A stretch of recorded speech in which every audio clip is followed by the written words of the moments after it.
the best job in the world. And it's the best job in the world because I get to work with donors and charities all day. That's all I do. All my clients are nonprofit organizations, and I'm working with them to help them connect with their donors and solve problems for donors. And so in the course of that, I get to meet with people like you who are making the gifts. And every time I do, that's really what lights me up. I've learned more from donors than any other source. There is so much talk about philanthropy.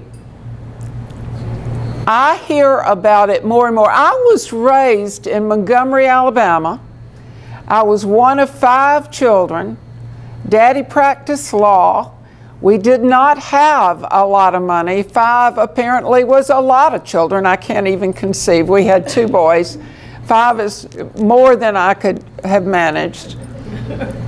But I didn't hear a lot about philanthropy when I was growing up. I saw my mother volunteer. My dad volunteered. We were part of our church. And, you know, I knew they were involved, but they didn't talk to me about giving and philanthropy. So when I got to the bank and woke up one day and I was in charge of the charitable trust area, had no clue what I was doing, no clue. Didn't matter, I figured it out. I had to learn about philanthropy and different options in philanthropy, because the day I found out I was head of the charitable trust area, I had about 50 private foundations that I managed, and 1 community foundation, and all kinds of endowments and charitable trust. And it was a huge learning curve. And I have never gotten off that curve. I am still learning to this day. So what I wanted to do tonight is to share with you a little bit about what I see going on in the world, and offer you some ideas about how you can think about your own philanthropy and how you can impact the community that you live in.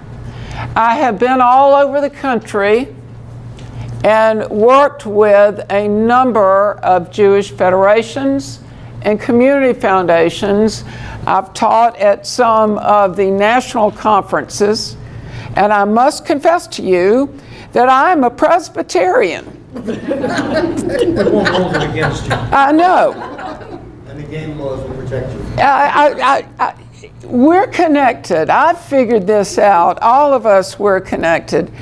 But what I love about and what I have learned about the Jewish community is that you are a community in the truest sense of the word.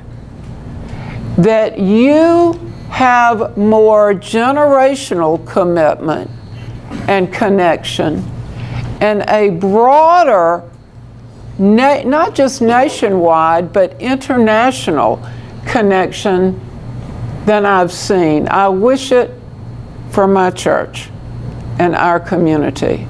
It is remarkable to me.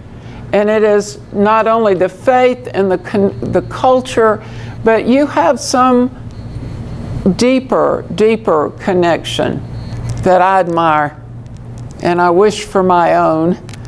And so I've enjoyed that about when I go and talk about creating a legacy, it is something that I think comes very naturally because you're committed generationally.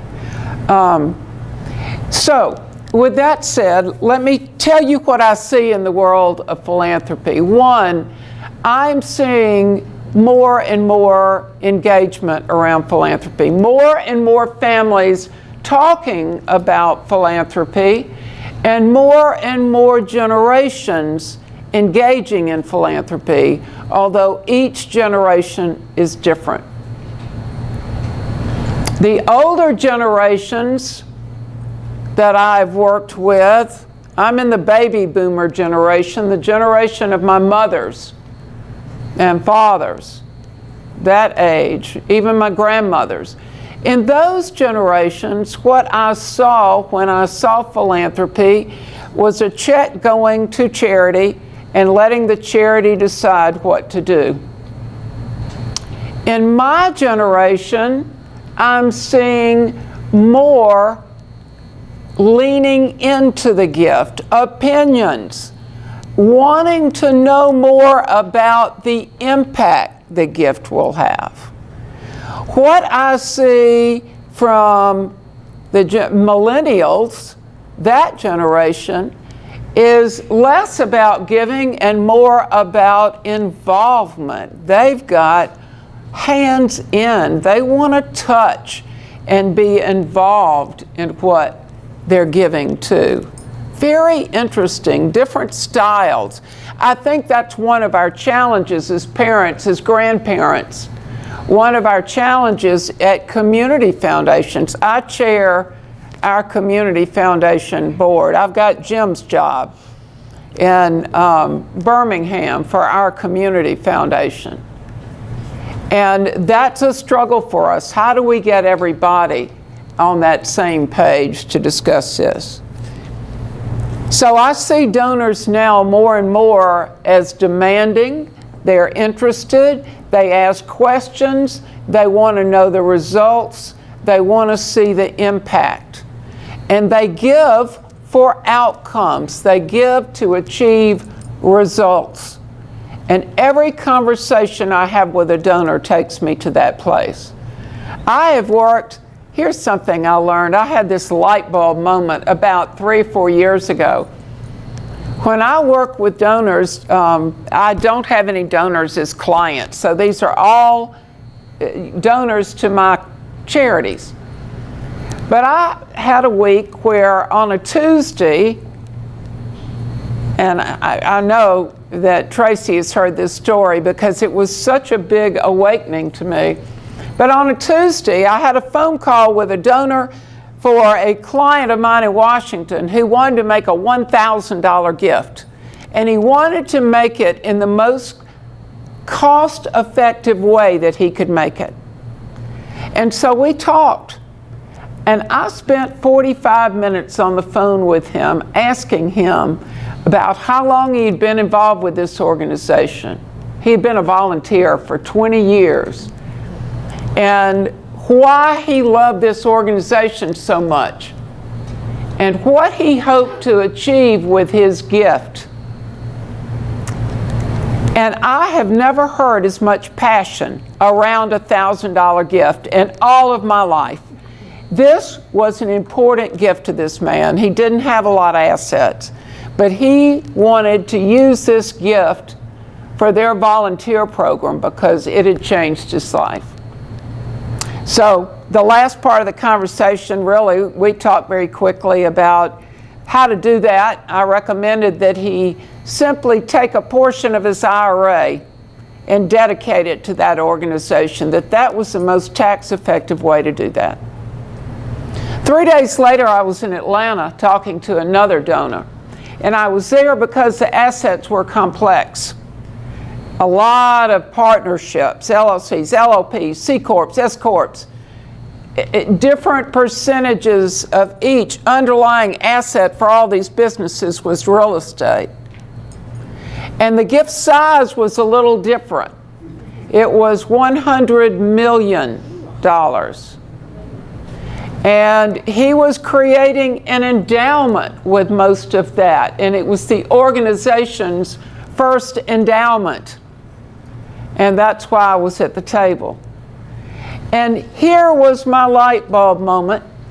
As we talked about that gift, and I asked him the same questions I'd asked the $1,000 donor. How long have you been involved in this organization? Why is it so important to you? What do you hope to achieve with your gift? How are we going to measure success with your gift. And as I listened to him explain to me, I saw the same level of passion that I'd seen with that $1,000 donor. And I thought, yeah, it's not about the dollar amount. It is really about this process of taking care of the community around you. And I've never forgotten that, because that's where I start with every donor. But it's a joy. And when you think about it in your own giving, you realize if you think to yourself about the organizations you support and begin to think about why and why it's important to you and what you hope your gifts are going to do, it kind of changes your perspective on giving and who you give to. So, a lot of giving going on in this country. Last year, in the U.S., we gave $373 billion to charity. $373 billion. Even through all these economic downturns, giving has remained fairly steady and increasing. There have only been, since in the 1950s, 2 or 3 years where it dipped just a little, 2 or 3%. Really not that many years. It just keeps going up. Here's the other thing to know about that number. 80% of it came from individuals. Not from corporations, not from foundations, but from individuals, people like us. 80% of that $373 billion. Here's something else to know about giving. Religious organizations have always been the number, not always maybe, but certainly since I've been tracking it, the number one sector. Number one. $119 billion last year. Right behind, right ahead of education and human services, I believe. So it's important to us, and it's part of who we are. I'll tell you something else. In every state that I go to, somebody raises their hand and says, yeah, but you know what? We don't have much money here, everywhere I go. I was headed up to Morris County, New Jersey years ago, back in the day when USA Today had those polls on the lower left-hand corner of the front page. And lo and behold, it listed the 5 wealthiest counties in the U.S. Morris County, New Jersey, number 2. I thought, this is just providence. This is wonderful stuff. I'm going to the right place to talk about charitable giving. And about halfway through my presentation, somebody stopped me and said, you know what, Ms. Myrie, and hear the violins tuning up. We have such a high cost of living. The taxes are so high, the property costs so much. We don't have any money. You're in the wrong place. And you need to go. I know why you're confused. You're confused because you're from the South down there, and you people are just crazy, and you give all your money away. But up here, we're poor. And I thought, well, I don't have any authority other than USA Today, and that is not feeling like a real solid ledge. So I didn't say anything. I smiled.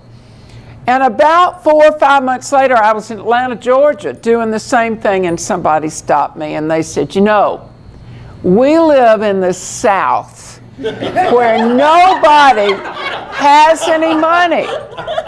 And so you can't expect us to give. Go talk to those people in the Northeast. They have all the money. So it just was too frustrating. And it turns out that the IRS does keep statistics on this. Who knew? that I would look favorably on the IRS for anything.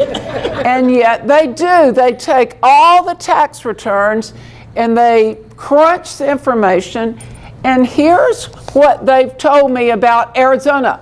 In case you are thinking that you don't have any money here. What they've told me is that first of all, in the U.S. as a whole, this is important. This is important. Only 30% of all taxpayers itemize. Did you realize that? 30%. That's important because that's where you take a charitable deduction. And yet, we know that 89% of all households give to charity. 89%. 30% itemize, 89% of all households in this country give to charity. Isn't that remarkable? So that's a starting point. But in Arizona, you had 2.8 million returns filed, and of those, 819,000 itemized. That's a little less than 30%, but not by much. And you deducted in that year over $3 billion in charitable deductions on tax returns here. That's a lot of giving in this state. That's a lot of giving. So, just in case you were wondering about whether any giving was going on here, it is. And here's one last fact I'm going to share with you. The Social Welfare Institute at Boston College did a survey to look at generational transfers looking forward. And what they projected was that over a 55-year period, and we're about 10, 15 years into it, that there would be a transfer of 41 trillion from generation to generation if wealth grew at 2% a year.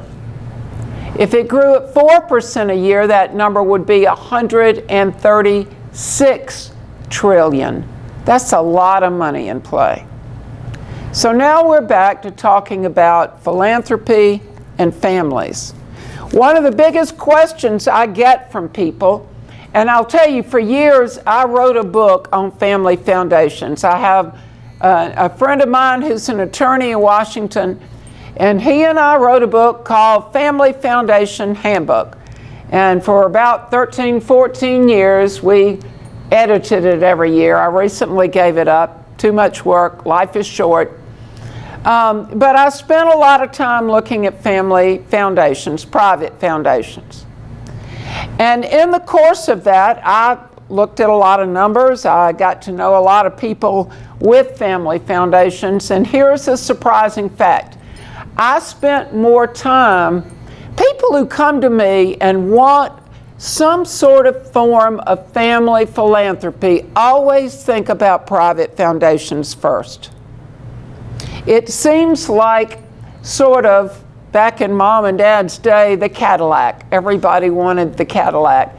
It's sort of like what everybody gravitates to, but a private foundation is a separate charitable entity, costs money to create, a lot of rules.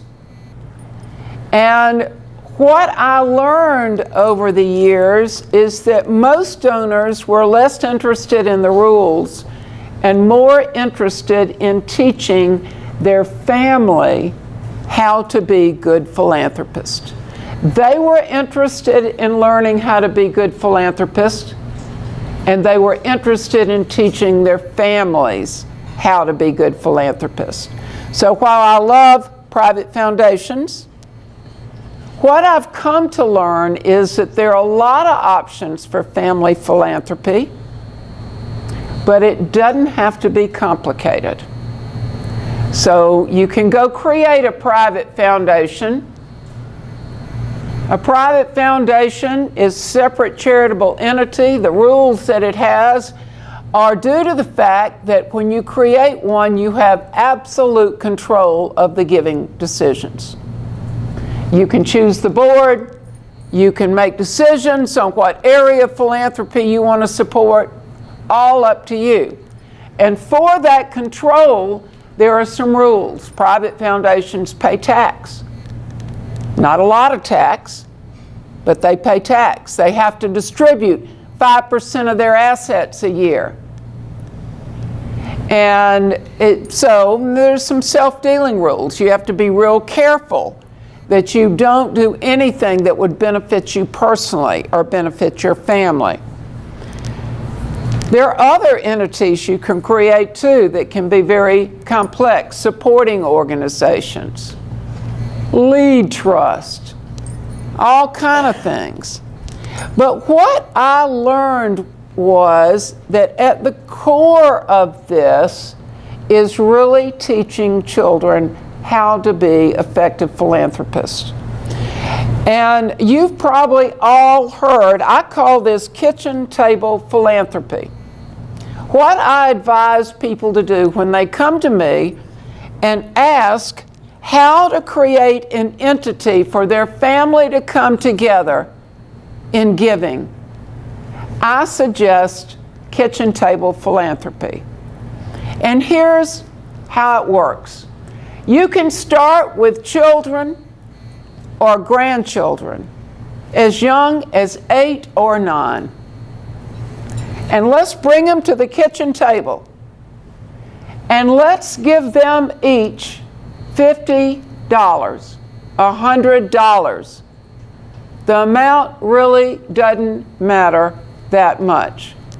We're going to just put that on the table. Now, of course, you know what they want to do with it. Video games, apps. No, this is for philanthropy. Now, the key to really being an effective teacher is understanding where their interests are. And I'll give you an example of what I mean. We had 2 boys. They come pre-programmed. Anybody that doesn't believe that has never raised children. So one was an engineer and the other was a drummer. Let's go figure. Daddy's an engineer, mom's an attorney. We got an engineer. Where in the world did the drummer come from? We don't know. None of us have any musical talent, and he has lots. So when they were growing up, they were very different boys, interested in very different things. One was active in the Boy Scouts and hiking and sports. The other in music and other more heart-related things. As a mom, I drove carpool. The boys' school was downtown, and I loved it. This was great joy. I mean, you learn stuff in carpool. And when we would drive downtown in the mornings, we would see the homeless retreating with a cart. And of course, the boys in the back, what's the first question they ask? Where can we get a grocery cart? So it's a great teaching moment because you can explain that the reason, no, they may not have a grocery cart, and that the reason they have grocery carts is because everything they own is in that cart and they sleep somewhere differently every night. Well, my little drummer could not quit thinking about that. He asked me questions for a week. He thought everybody had a room that looked just like his room. It never occurred to him that there were people on the street. He wanted to know where the children slept. He wanted to know where their dog slept. How did they take the food for the dog around? Where did they cook? He asked me questions for weeks. So when we sat down that first year with the $50 bill in the table, for the drummer, I chose homelessness as an area of interest because obviously that was important to him. But my point in saying choose something of interest is that they're not interested in your charities. Nothing about United Way or Vanderbilt University or Independent Presbyterian Church has any relevance to them at all. Important to you, not to them. So pick something important to them. And you're just going to have to figure that out. For my Boy Scout, it was the Boy Scouts and camping. So the first thing I did, because they were young, was to pick 3 organizations that served the homeless. So I picked a gospel rescue mission, a men's firehouse shelter, and a YWCA homeless children's program.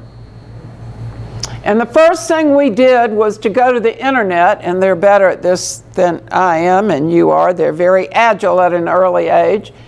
And I wanted them to go to these pages and figure out who they served, how many people they served, what they did, to learn about them, ask questions about them. And then the second thing we did was to call up the executive directors of those organizations and say, can we make a visit? Can we take a tour? And you get the child to write the questions they want to ask, and then you warn the executive director that the child's going to ask whatever pops into that little child's head. So be prepared. And I will tell you, that's the most important part of the process, because all of us have collected coats and taken them in, or old clothes or shoes. It's one thing to leave them on the doorstep. It is another thing to meet the people who wear the clothes and ask the questions. And then you bring them back to the table and you get them to tell you how they want to spend that $50. It can be all to one, it can be split among 2, it can be split among 3, but you want them to tell you how they want to spend it and why. And what you will find as you teach your children and grandchildren in this way is that you will become a better philanthropist. I got better, I think, at thinking about my own giving and asking the right questions simply by showing them how to do it. But if you start early, not only is it a joy to see them ask the questions and to begin to look out in the world instead of just looking in, it is you see them grow. And you see them getting more involved. And you see things begin to come together. But you teach them how to be lifelong philanthropists. And I tell people who want to have a philanthropic entity to start at the kitchen table and see what it is about that process that is most important to you and to them, and what is not important, because you don't need a private foundation to be able to do that. And if you want to perpetuate your giving or to get support in your giving, that's what the Jewish Community Foundation is for. When my little drummer was about 18, he was asked to join the board of a start-up organization. It was built based on a program called El Sistema that came out of Venezuela, where in all those poor villages across Venezuela, they taught kids, young kids, how to play orchestral instruments. And in fact, Dudamel, who is the head, I believe, of the LA Philharmonic or Orchestra Symphony, that guy, came out of El Sistema. And these programs are being started all over this country. And Harry was involved in starting one in Birmingham. And he was out there helping collect instruments, and he was volunteering after school to teach them how to play instruments. And it's pretty cool. And of course, when you're 18, your mother is a huge embarrassment. Just the fact that you have a mother is embarrassing. Until he realized that I was connected to the Community Foundation. And all of a sudden, I had value. Because the Community Foundation had money. And rather than entering into this discussion with him, I thought it would be more effective if I took him down to the foundation. So that's what we did. I made an appointment.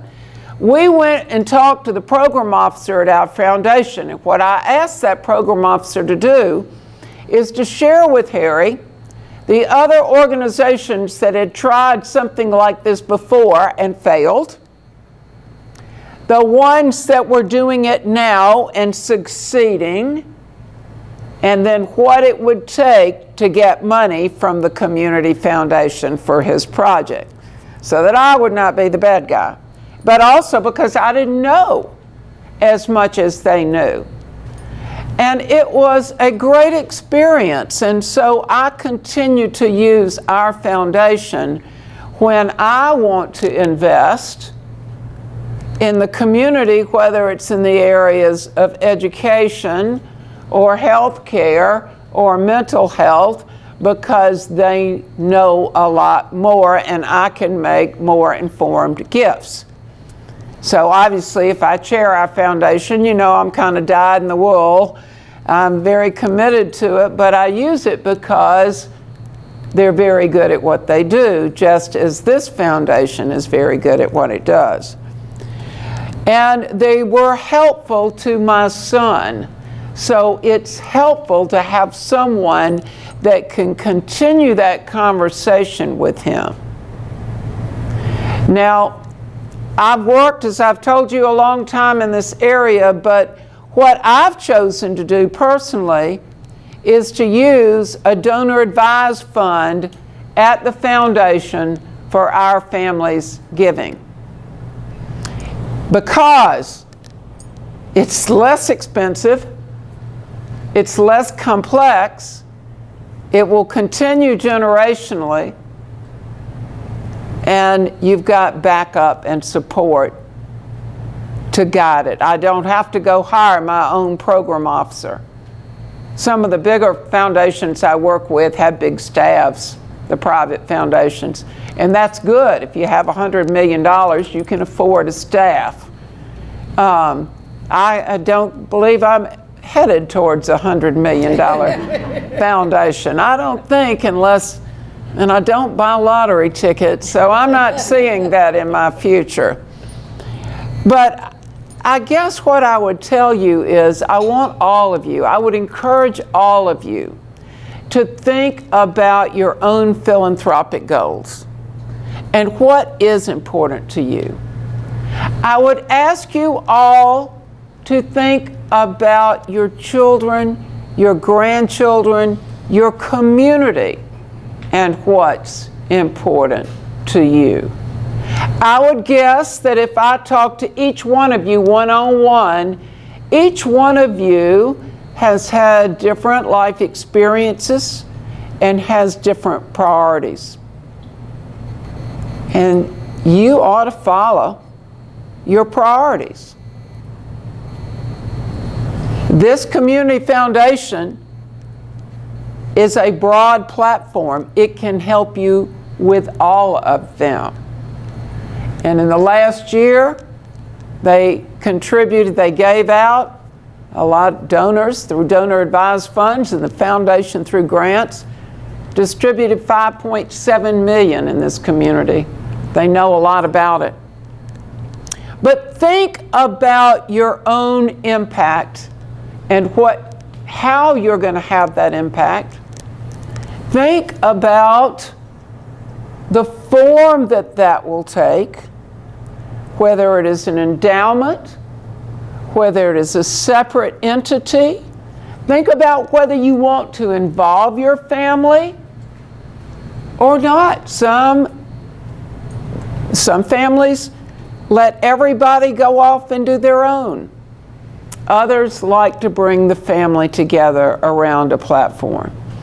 And if you're debating about what your options are and what to consider, come down and talk to Tracy at the foundation. She can take you through the checklist. How much do you want to leave? Who do you want involved? How complex does it need to be to meet all of your needs? What's the timeline that you're thinking about? How much in cost are you willing to pay to achieve these goals?